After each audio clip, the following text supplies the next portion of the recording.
是要将本魔主烧死吗？你这个魔主，也不过如此。你现在是不是算彻底好了？我上次进你灵府，发现里面好糟糕。要是换成一般人，是不是早就疼死了？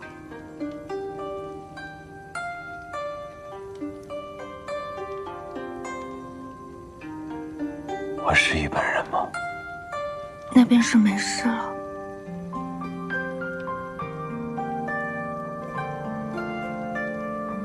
都怪我，非要娶什么顾玉武，是我太天真了。在这样的乱世，怎么会有那样的桃花源呢？痴心妄想，还差点害了你。待我将仙魔两界的脏东西都清除干净，你去到哪里都是古一物。你是要一统仙魔两界？问过魔域老大的意见没有？我的道侣是魔主，我不应该担心此事吧？我这只是捡来的魔主，没有实际话语权的。他们让我当魔主，不过是因为我体内的魔丹，表面上看着听我的话，实际上还得看我表现。魔域就是个强者为尊的地方。你是这天地间唯一能让我不战而降的人，便是至强之人。魔域的人可没那么好糊弄。我会为你把一切安排妥当，你便好生做你的仙羽。你这般为我着想，我也不能当甩手掌柜。我觉得不管是内战还是外战，打起来最受苦的还是普通老百姓。要不我们搞个仙魔两族大融合，至于那些顽固分子，留着慢慢整治便是。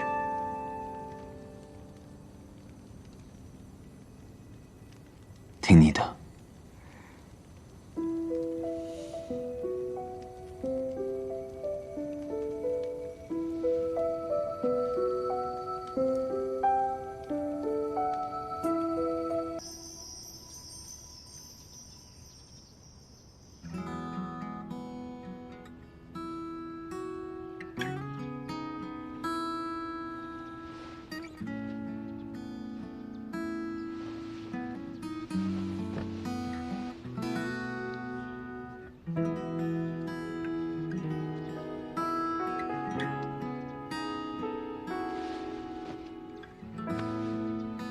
睡得可好？不好，感觉好冷。昨日我离开后，可有发生什么特别的事情？昨日没有啊，就突然觉得好冷。风起跟我说了一些莫名其妙的话，什么我以前来过这里。我去找他。怎么了？你看上去脸色不太好，不会是想去找他打架吧？你突然愈甚的寒气，我怀疑并不是偶然。此事透露着诡异，恐怕风起隐瞒了我们一些事情。我用真言之事探一探便知。别，你跟风起本来就有矛盾，我怕你俩再吵起来。有什么要问的，我去就可以了。你一个人去？可以的，放心。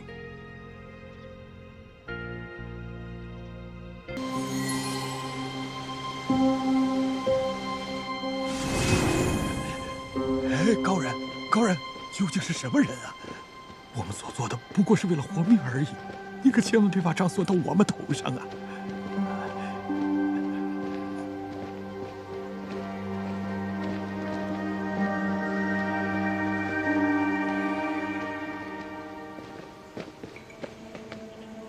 我们就在此等候。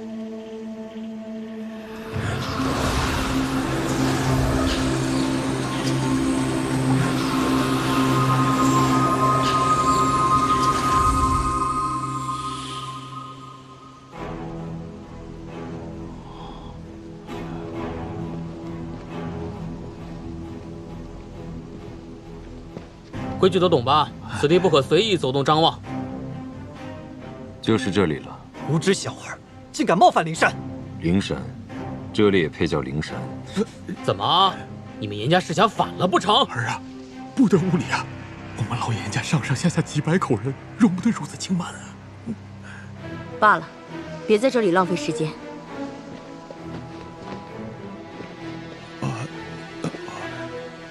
你送他进去。这里还轮不着你吩咐。我看你是活得太久了吧！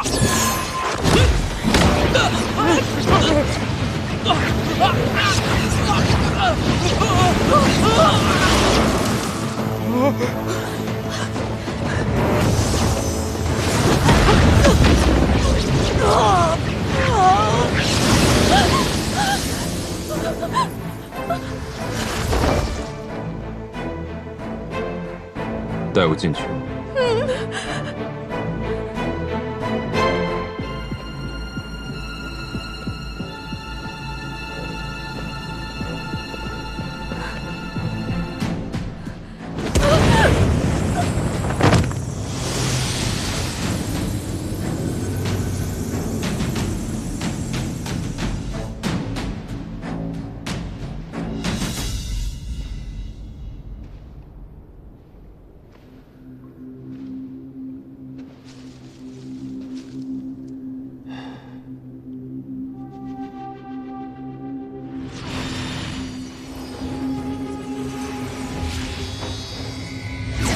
这里有针对我们司马氏的阵法屏障，时间里防御的手段倒是做得不错。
凤山一族的人，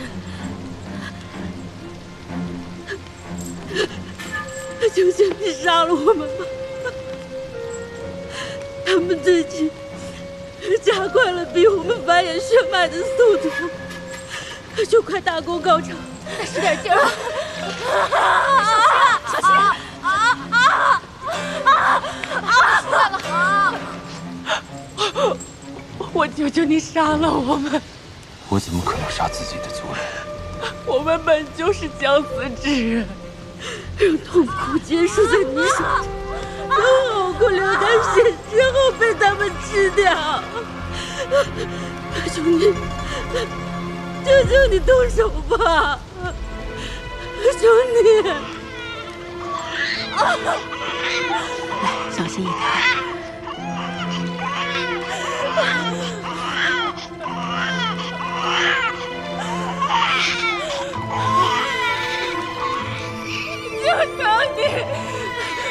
不愿看孩子活着受罪，我不想让他们把小孩带走。你怎么能狠得下这个心呢？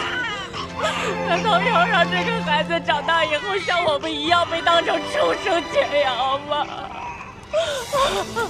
孩子我带走了，你死了这条心吧。这样非人的日子，我是一点也不想过了。我不想让我的孩子活在这样的炼狱里。我不愿意他有这样的一生，如此活着，与笼中的囚鸟有何区别？快走！他们跟上，快点儿！走，快点，跟紧了。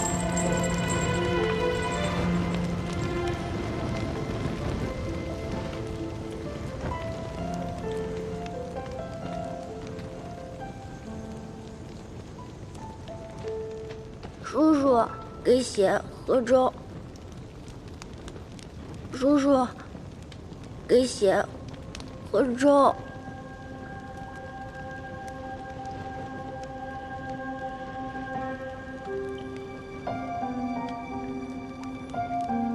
师祖，忍一忍，把血放出来就好多了。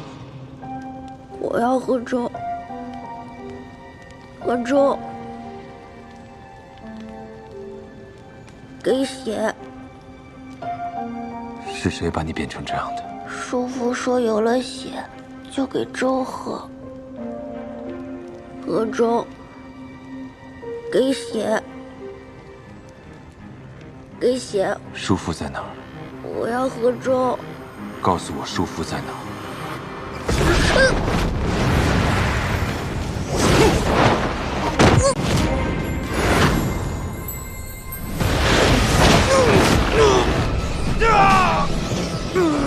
这里到底还有多少凤山一族的人？我也不知道。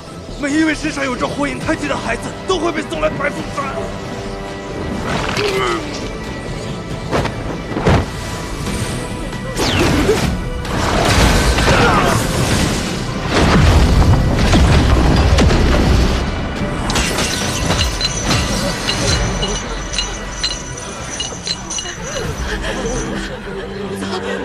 走走走，我们可以离开了。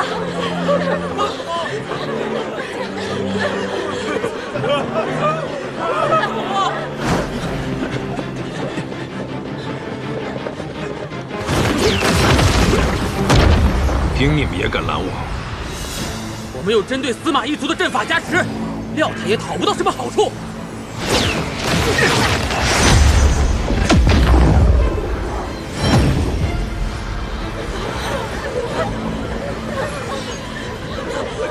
你以为你能救得了谁？他们的身体全都被下了禁制，一旦突破此处结界，全都会死。别跑！回来！停下！离开这里，你们会死！这也好过，被当作畜生，被这样吃掉，永远不见天日。回来！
父亲，司马昭闯入了百凤山，他恐怕会将我们的心血毁掉。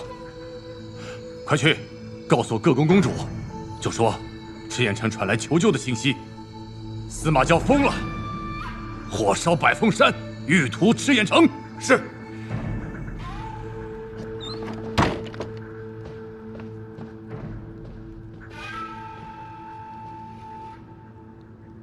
枕须，你速在赤焰城放火，把这火势放得越大越好。就说是司马昭干的。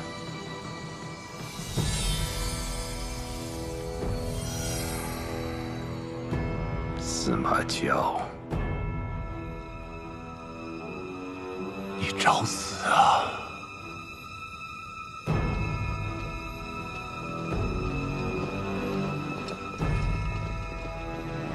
参见掌门。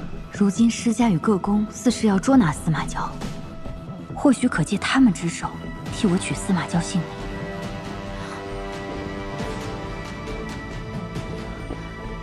前往百凤山的事情，告诉八大宫了吗？回掌门，元公主身体抱恙，无法前来。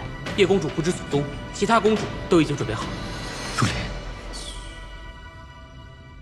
石仙侣正在召集各大公主和长老，他们应该是发现了师祖的踪迹。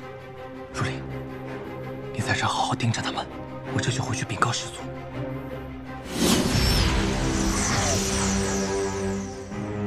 念九，对不起，我不能让你把消息告知司马昭。好，出发。各大宫和施家一同出手对付司马昭，这次或许是我和族人回到魔域的最好时机。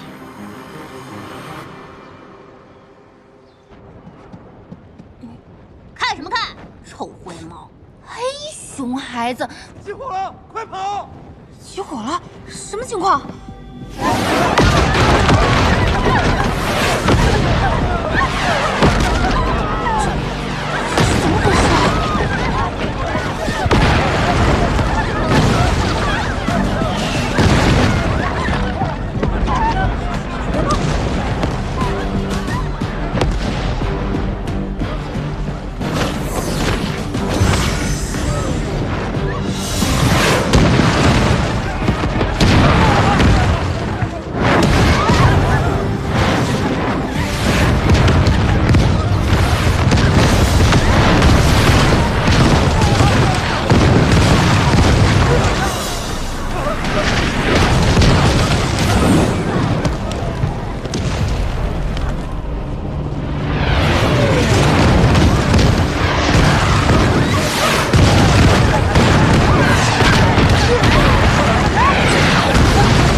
我的孩子，我眼前的荣华富贵。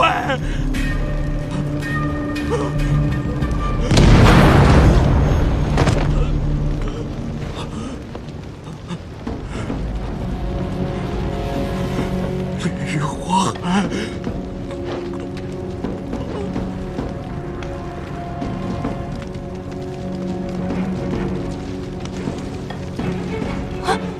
严老爷。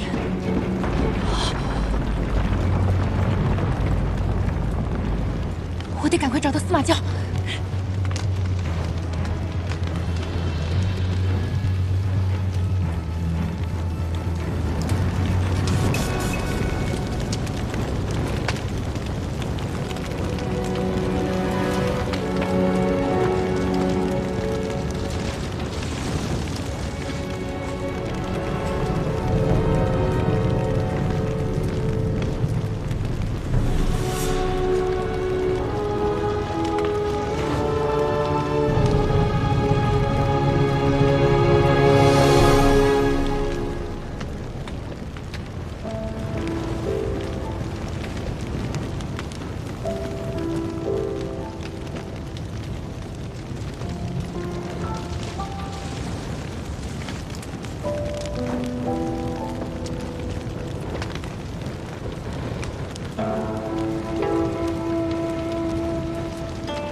只要我存在，司马氏的命运便无法改变。若有一天，世间再无凤山灵火，司马氏一族或许能得到解脱。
石仙侣，你果然已经攻至大成，难怪要加紧在百峰山暗中行事。让我猜猜，你恐怕还在何处蓄养了另一簇灵火，想利用我司马氏的秘密，达成你的目的。灵火，司马交，你莫要再信口雌黄！我若与这里同归于尽，不给你留半分的凤山血脉，你也不用再做你的春秋大梦了。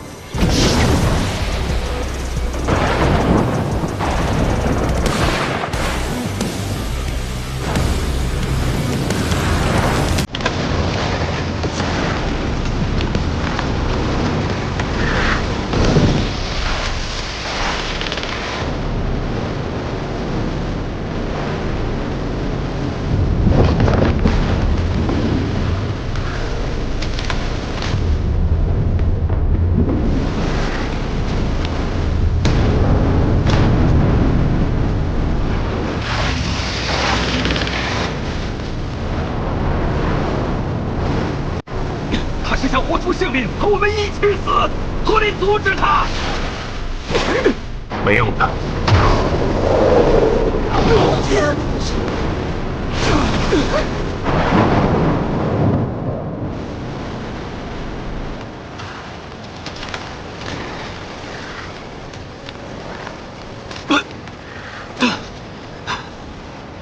司马交，你好像真的是强弩之末。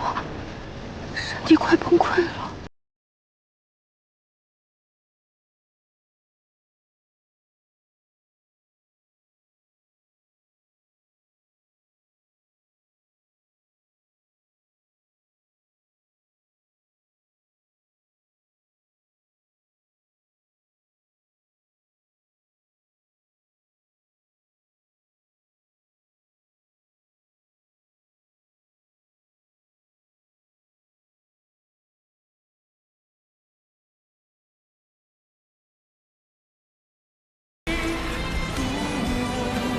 我的天命就是，我注定会过上闲云野鹤、吃喝玩乐的日子。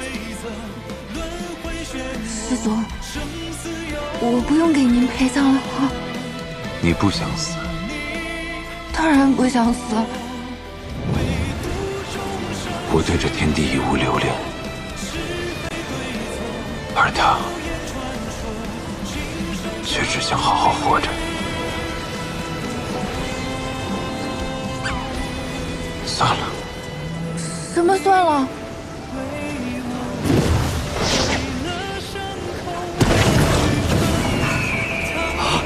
他这是要做什么？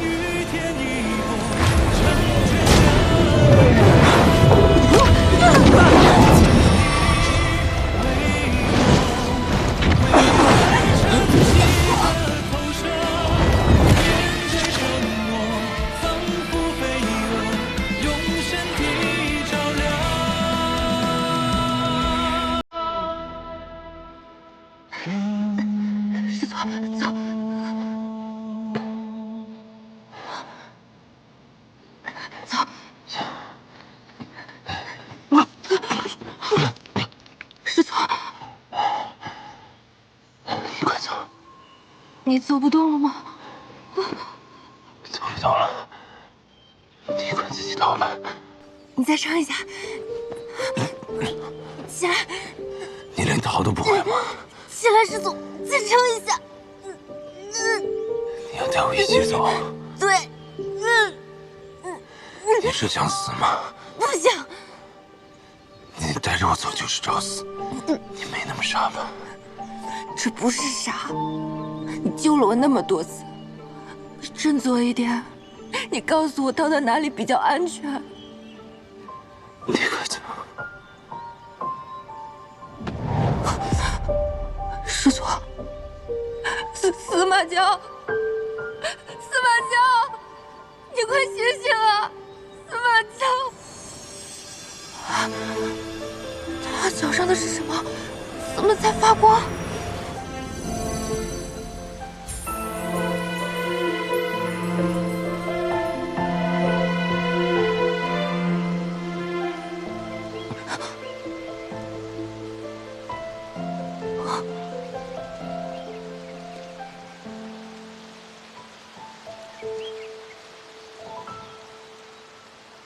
这是哪儿？我为什么好像进了别人的地盘？既然有缘来了，便不要急着出去了。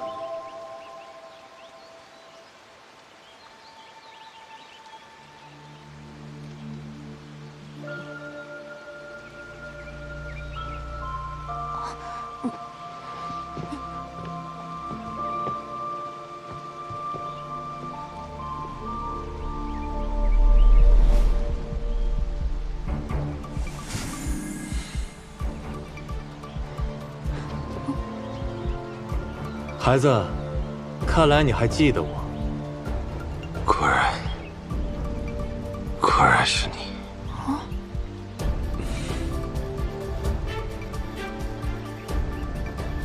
你是来杀我的，还是来救我的？杀人亦或救人，都有可能。不过在那之前，我需要解开一个问题。如果没有耐心给你解答呢？这个问题不是由你来回答的。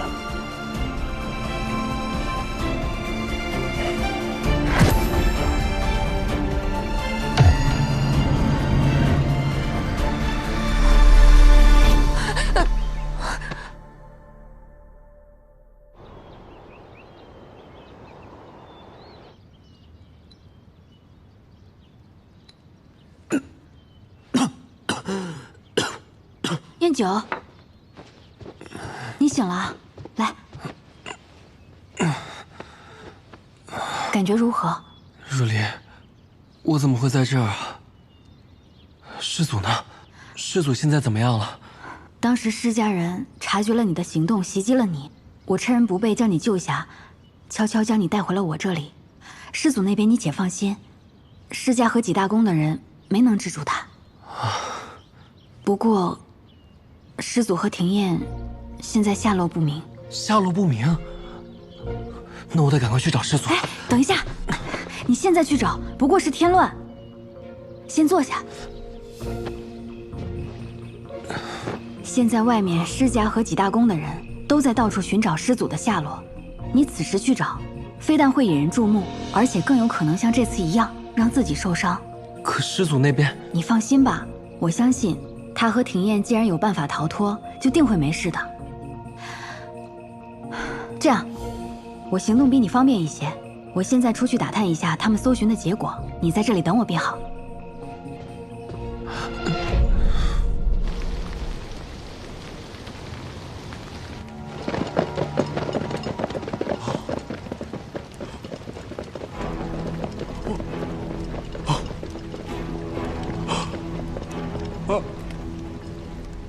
我施家几百年的心血啊，被这小子给毁了！待我完成100年大计，我定要扒了他的皮，抽了他的筋！掌门，弟子将附近搜查了一遍，并未发现司马娇的踪迹。他已经无力反抗，只片刻的功夫，怎么可能无影无踪？去找，去找！决地3尺，也要把他给我找回来。是。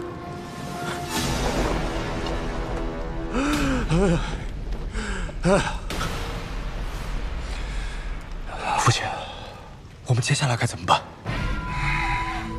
司马交在外交中身受重伤，以他的体质，就算多上几日，也无济于事。而现在我的计划已经暴露，白凤山一回入京之计，就是趁他身负重伤，重新把他再封印。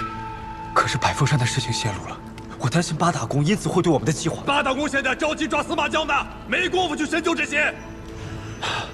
真是，把这里给我收拾干净，知情的人一个都不能留下。是。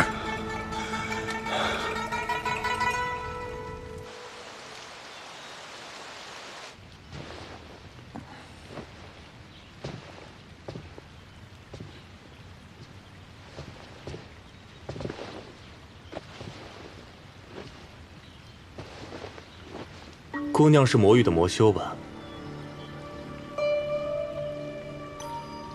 我是魔修。若是让掌门或其他公主知晓你的身份，你觉得司马交还会护着你吗？我觉得，即使我是魔修，我应该也没有伤害过人吧。姑娘不用紧张，我知道。哦。我的双眼可见善恶，所以能够知晓。你并非邪魔之流，那就好，吓死我了，还以为要被你收了。多年前，我在三圣山见过司马交一次，那时候他年纪尚小，就显露出了超乎常人的心智与悟性。我当时给他取了慈藏作为道号，便是希望他对生灵有慈心，能将他的杀心归藏。在我所预见的未来里，他会以一己之力毁灭庚辰仙府，几乎颠覆了整个修真界，更是屠杀无数无辜的凡人。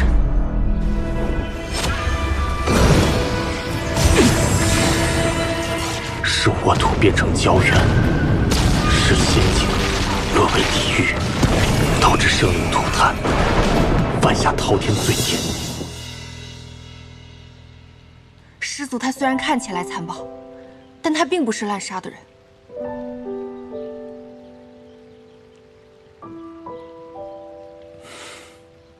万事万物都不是绝对的，就算是死路，也会有一线生机。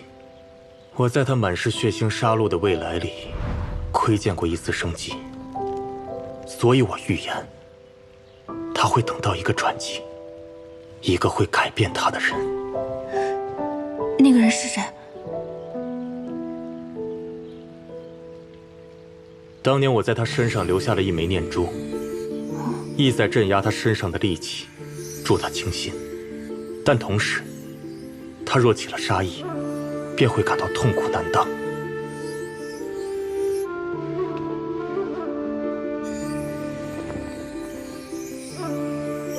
那这珠子，原来不是个装饰品。这念珠，他人只觉得是束缚司马交的封印。自从戴上那天起，再无人能解开。但其实，它还是一样灵药。若你能解开这个封印，这枚灵药便能救他一次。若你不能解下，就说明司马交没有等到那一线生机，今日就是他生命的尽头了。您就不能直接救他吗？姑娘不妨试试。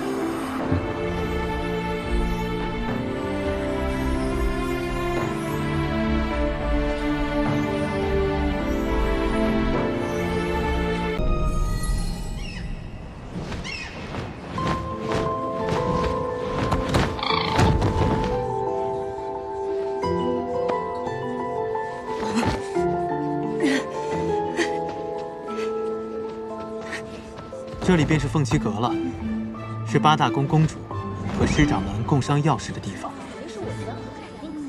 这不就是海选吗？知道师祖喜欢什么样的弟子。师祖当然喜欢资质好、修为高的弟子。他们都展示什么才艺啊？莫要在意输赢，平常心应对就好。我心态好着呢，放心哈。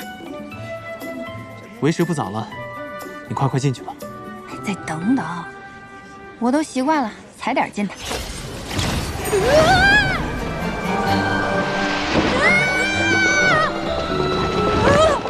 干什么呀，冒冒失失的？哪个公的呀？不好意思啊，你们继续。这位是哪一脉的师妹呀？你好，我是40之宫新古天一脉的东阳真人门下的弟子。原来不是师妹，是师侄呀。哦，那见过师姑。您看着比我大好几百岁，您叫我声孙女我都能答应。你少奉承我，像你这种修为低等之人，居然同我们一同参加选拔，怎么有种凉凉的感觉？天大的笑话，是不是啊？就是，没什么本事，就凭这脸生得好看。谢谢，你说话真好听。你说什么呢？就是谁夸你？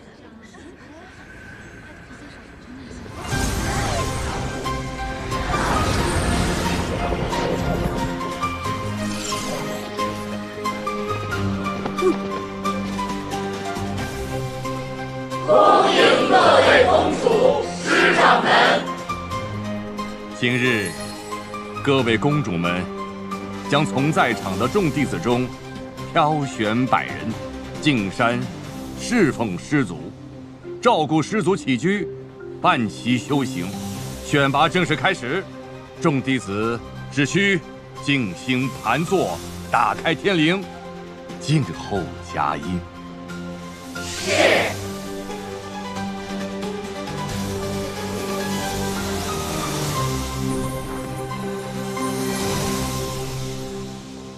怎么打开天灵啊？在这里干坐着就行吗？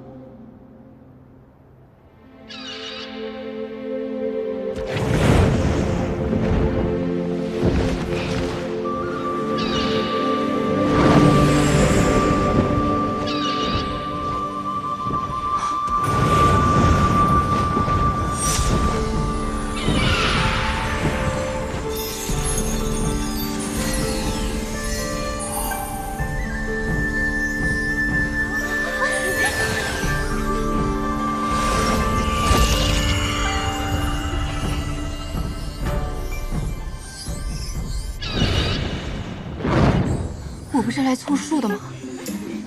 谁给我买出头位了？搞错了吧？我没有中选，这个3灵根的废物怎么选上了？我这个废物也想问呢。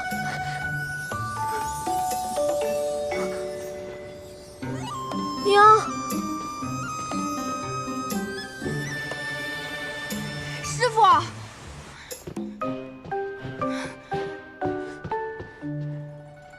庭燕徒儿，听闻你竟中选了，为师甚是欣慰，与有荣焉呐！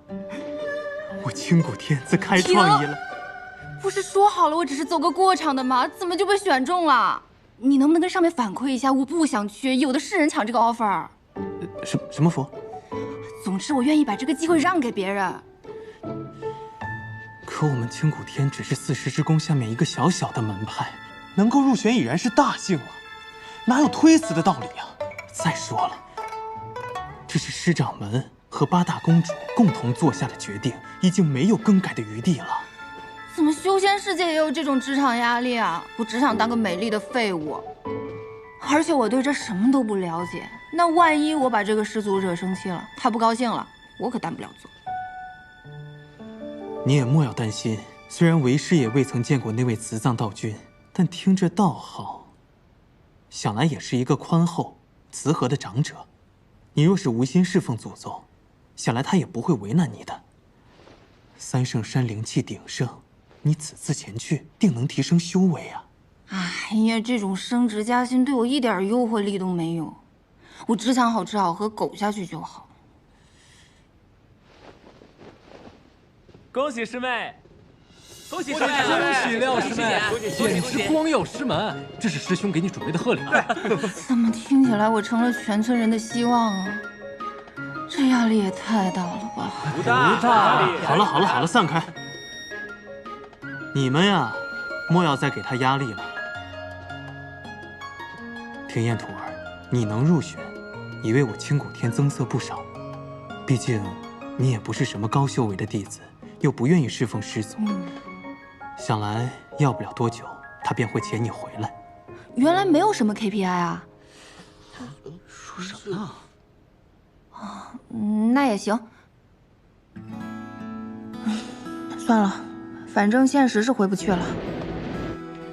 暂时远离一下牛马生活，好像也还行。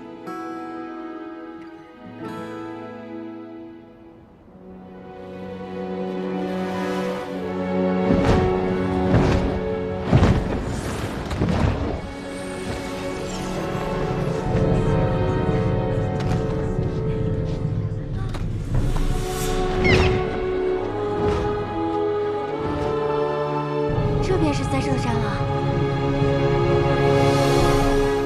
我怎么什么也看不见啊？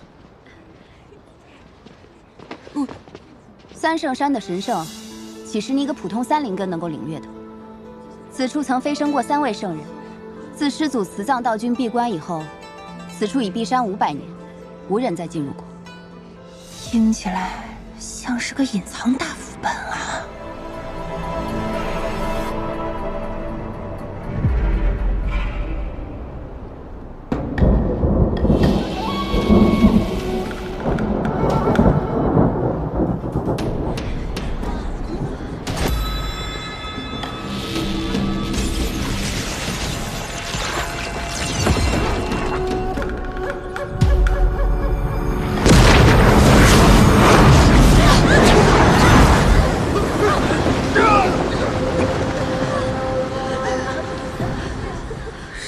情况？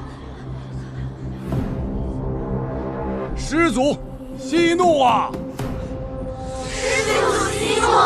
师祖息怒！带我出来，你们都得死！不是，咱们这真的是一个正道的老祖宗吗？而不是魔域的。慈葬道君的慈，不是慈祥的慈吧？500年过去了。师祖竟然变得更加残暴了，这可如何是好？若不好好安抚师祖，庚辰仙府这延绵几10万年的大宗门，恐怕就要断送在我们这一代手中了。师祖，弟子施千旅今日特携弟子百名进山，来侍奉师祖。进来。宁生，你是我所有弟子中最优秀的。天之宫的希望就放在你身上了。是，公主。这修仙世界的老板一发怒，员工就要流血吗？我还是不要去了。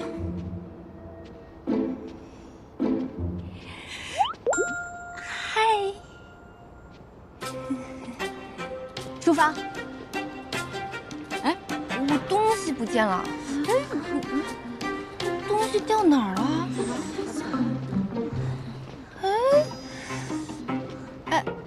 什么东西丢了？我帮你找啊！太客气了，我自己找就好哈。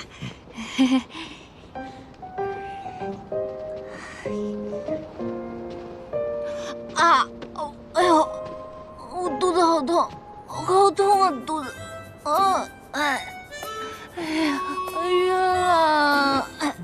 哎呦，不行了，肚子上去再说。痛，真痛！行了，不疼了，我自己可以走。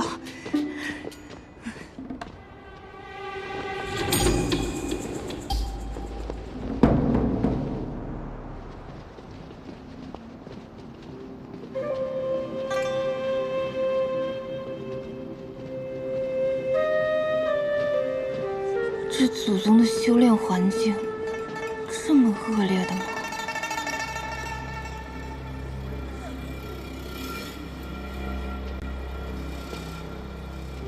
还是说，师祖修的是什么邪门歪道？师姑，这里有些吓人，我们还要往前走吗？公主进山之前交代过，这山中有结界，如果贸然离开的话，不仅会惹怒师祖，而且会被结界吞噬。你要是嫌活得太长，就先逃吧。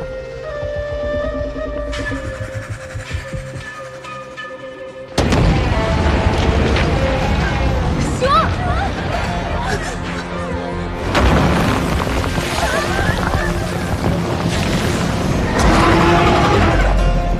前辈且慢！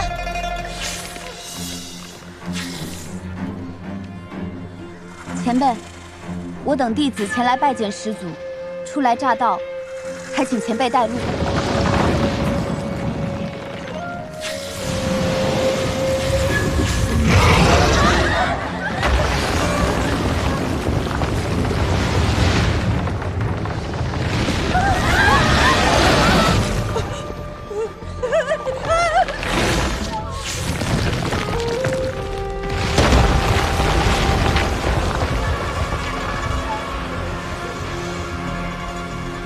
跟上。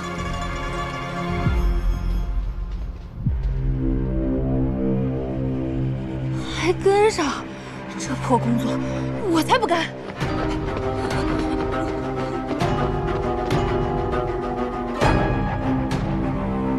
胆子真大。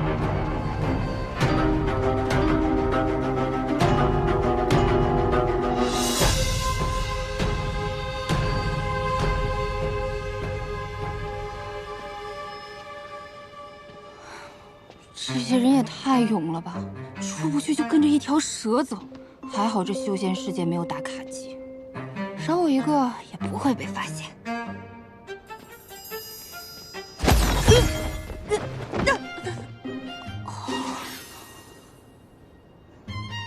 啥呀？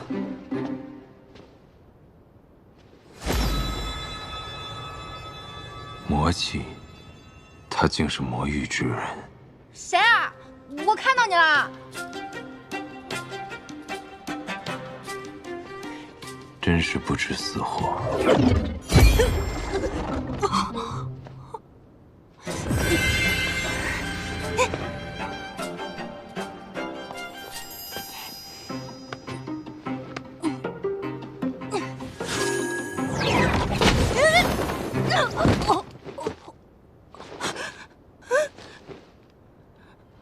太邪门了，还是回去吧。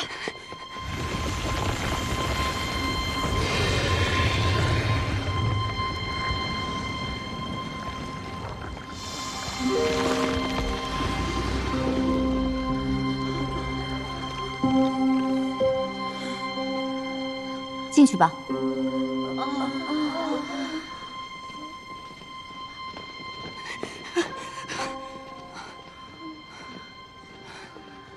恐怖片里最早死的都是落单的人，我还是跟着大部队走吧。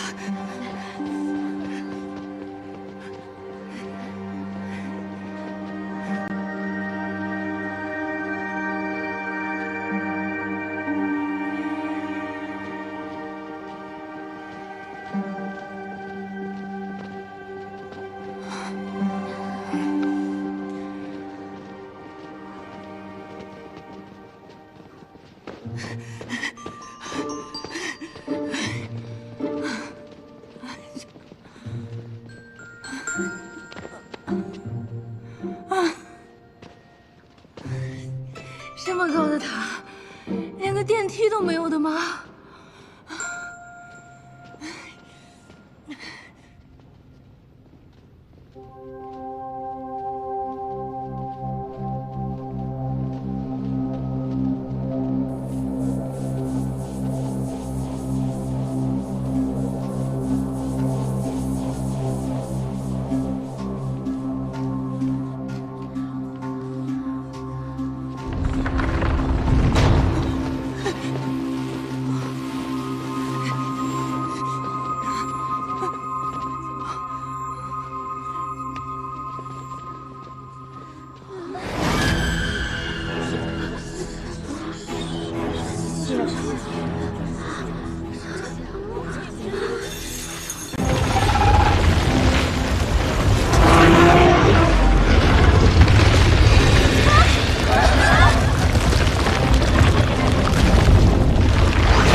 好歹的东西。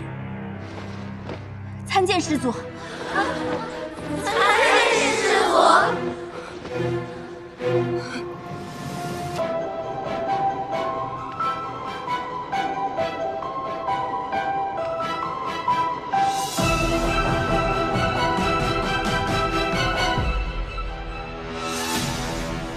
这老祖宗的脚竟然保养得这么好，细皮嫩肉的，不知道脸是不是也这么嫩？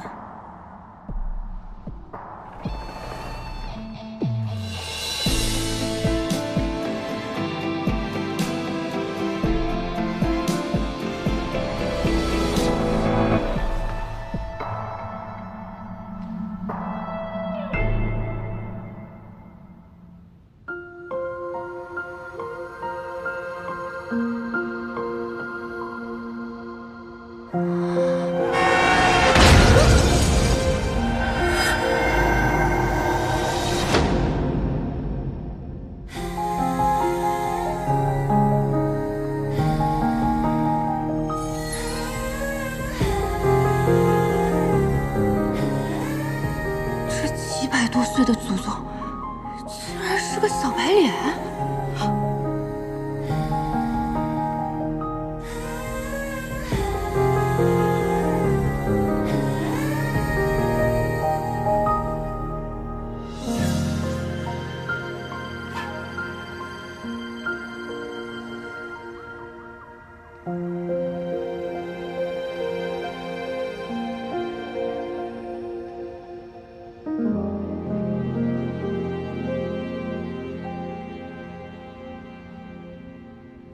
你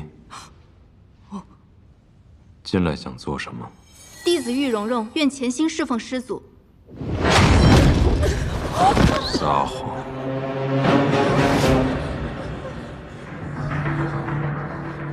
这祖宗长得白白净净的，怎么脾气这么暴躁？跟个地雷似的，一点就炸呀！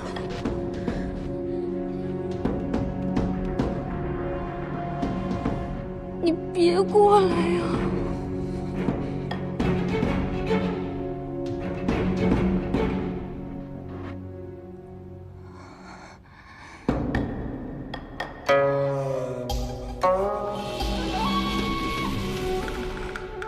你叫什么名字？弟子婉玲，仰慕师祖风采，愿侍奉师祖。他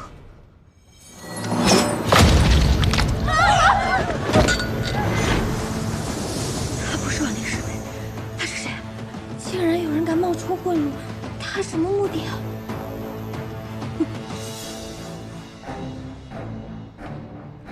他好像在看我。那不是祖宗，你别看我呀！这儿还有个胆子更大的。我哪里胆子大了？我根本什么都没做呀，祖宗！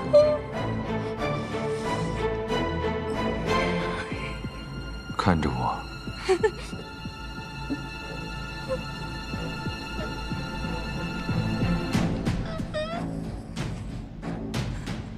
睁开眼睛看着我。现在还想耍心眼吗？冤枉啊，祖宗！灵火，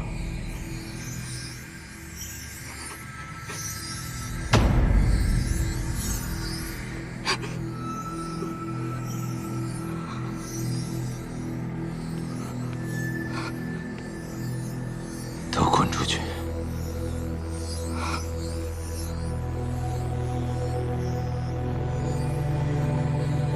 滚！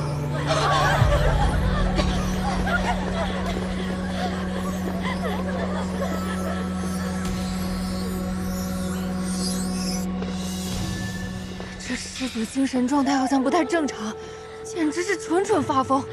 我怀疑他找我们来，是给他的宠物蛇吞口粮的。现杀的比较新鲜。休得胡言！今日面见已毕，我们要找个地方先安顿一下，等待师祖的吩咐。走。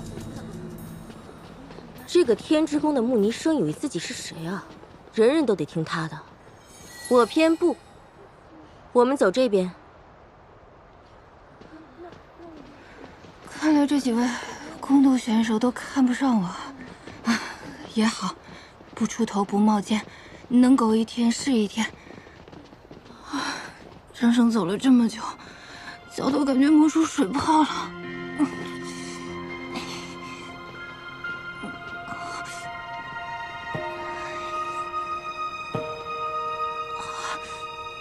司马教在殿上竟会放过他，也不知他有何特殊之处。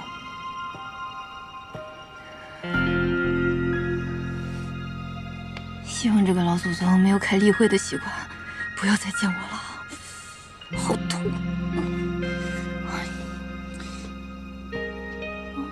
我来帮你吧。啊！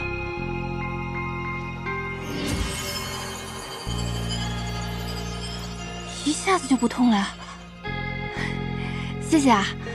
我叫廖廷艳，你呢？我叫叶入灵。啊，入灵。怎么你也落单了呀？难道你跟我一样也是个摸鱼分子？摸鱼？他是在说魔域吗？摸鱼分子是哪个门派？就是不想照料那个老祖宗。我是阴之宫弟子，奉公主之命进山效力。哦，你为何不愿照料师祖？整个庚辰仙府都由师祖的灵气供养着，要是能得师祖青睐，修为必定大有增进，短短10日便可抵过自己苦修上千年呢。我没有那么大的愿望，我就想吃好睡好，能活着就行。那你接下来如何打算？我打算找个日照充足、午休的时候还能晒太阳的地方先住下来。你要跟我一起吗？不了。啊。你若是需要什么帮助的话，可以来后殿找我。告辞。谢谢。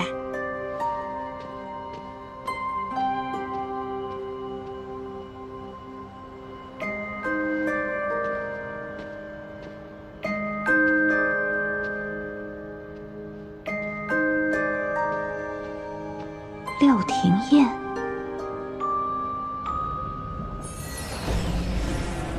廖廷艳已顺利进山。不愧是少公主，看来你费了不少心思。哼，我早已在他身上施下术法，选拔时可盗取灵气，神不知鬼不觉地顶替了那月初回。好，等他将司马娇杀了，仙魔两界的屏障便会消失，我魔域之再也不用困于这荒凉之地。届时，答应我的事，你可要说到做到。放心，司马娇一死，你便可得偿所愿。今日弟子才进山，便有命灯熄灭。以师祖这般心狠手辣、杀伐无情的性格，恐怕会……他会这样，也情有可原。500年前，司马师发疯火烧白鹿崖，毁去了整个司马一族。我和八大公赶到时，为时已晚。偌大家族，竟生襁褓中的司马娇，而他偏偏是极为罕见的返祖血脉，已与灵火融为一体。因此，以血肉之躯供养灵火的责任，便落到了司马娇一人头上。此等血脉承载了无上的力量，但也带来了无尽的痛苦。